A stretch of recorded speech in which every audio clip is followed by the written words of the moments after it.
ચાલો જો અપુ દીદીને ઠંડી લાગે છે તો એને અત્યારે મારી સાલ ઓઢી લીધી છે અને અત્યારે જઈએ છીએ અમે અપુ દીદીની સ્કૂલે. ચાલો નેગેટિવ બનો, તમારી અંદરથી નેગેટિવ વાઇબ્રેશન ક્રિએટ થાય તો એ જ નેગેટિવ વાઇબ્રેશન તમારી ચારે ઓર ફરે અને તમારી જે પણ કંઈ સારી ઈચ્છાઓ હોય એને પૂરી ના થવા દે. બરાબર? એટલે હંમેશા આપણે પોઝિટિવ રહેવું જોઈએ જેથી આપણી હરેક ઈચ્છાઓ પૂરી થાય અને આપણું જીવન સુંદર બને.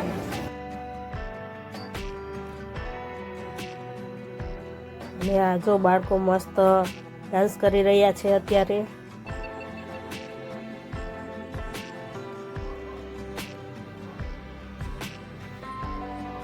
ત્યાં અલગ અલગ વિવિધ કાર્યક્રમ રાખવામાં આવ્યા હતા. એમાં પહેલા નંબરનો કાર્યક્રમ છે. આવા અલગ અલગ 17 જેટલા કાર્યક્રમ થાય છે. આ બીજા નંબરનો.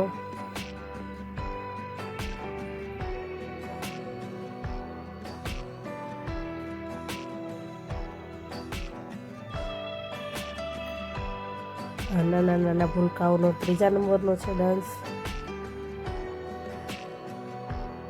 અને અપુ પણ અહીં ડાન્સમાં પાર્ટિસિપેટ થઈ હતી.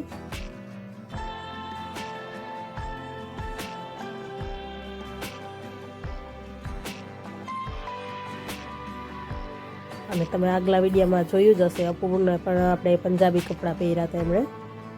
એમાં આપણે એને આખી હેરસ્ટાઈલ અને જે બધું પંજાબી લુક આપવાનો હોય અને મેકઅપ એ બધું સેમ પંજાબી લુક આપીને કર્યું હતું. તો એનો વિડીયો પણ મેં મૂકેલો છે.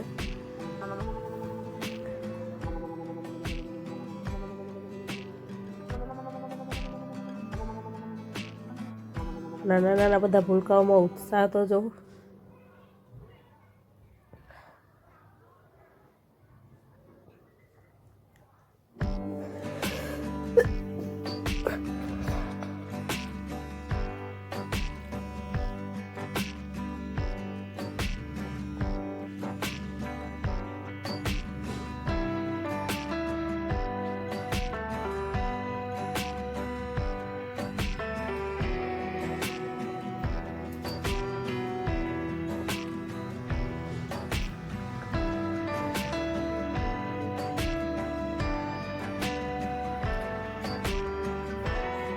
અને આ છે રામ લક્ષ્મણ અને સીતાજીનું સ્વાગત. ગલી ગલીમાં સ્વાગતવાળું સોંગ છે. એના ઉપર આ લોકોએ થીમ બનાવીને ઉત્સવ મનાવ્યો છે. અને ફરી નાના નાના ભૂલકાઓનો આવી ગયો છે ડાન્સ.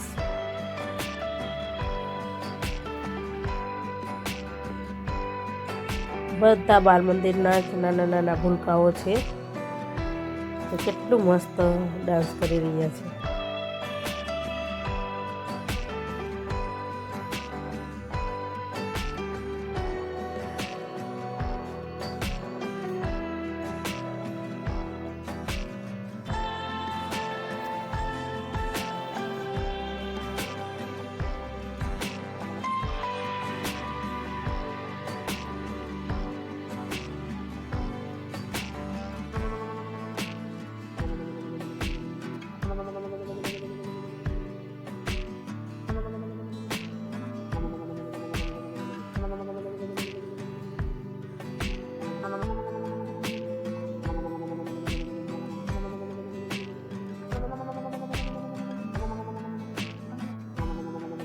અને આ છે આપણા અપુબેનનો ડાન્સ. અપુ પણ જો દેખાય છે સામે.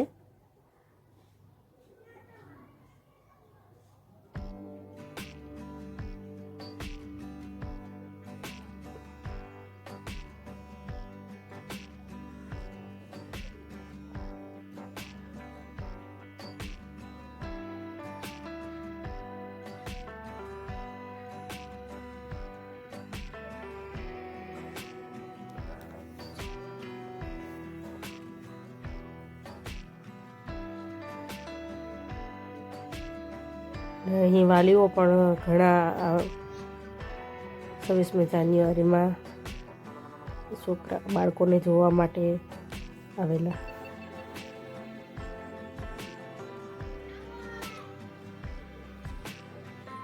અને આ જયભાઈ પણ જો એને પણ એની દીદીનો ડાન્સ જોવો હતો એટલે એ પણ મારી જોડે જ આવ્યા સવારમાં આટલી ઠંડીમાં.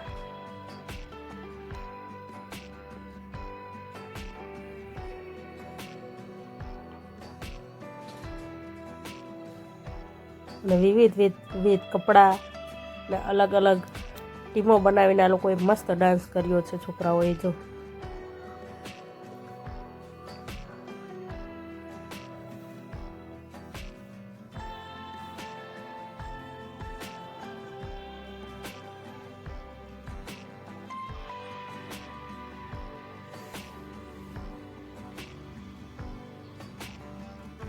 ખરેખર આ જોઈને આપણને પણ આપણું નાનપણ યાદ આવી જાય છે.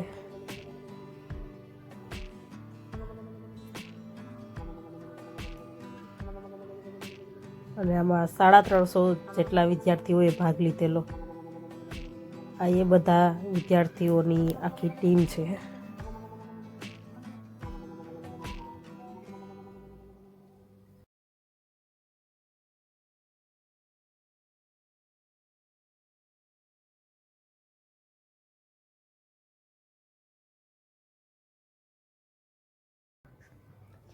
અને ચલો હવે જો અમે નંપુબેન ને બધા જવા માટે નીકળી ગયા સ્કૂલેથી. હવે ચલો બાય બાય. હવે અમે લોકો જઈએ છીએ ઘરે.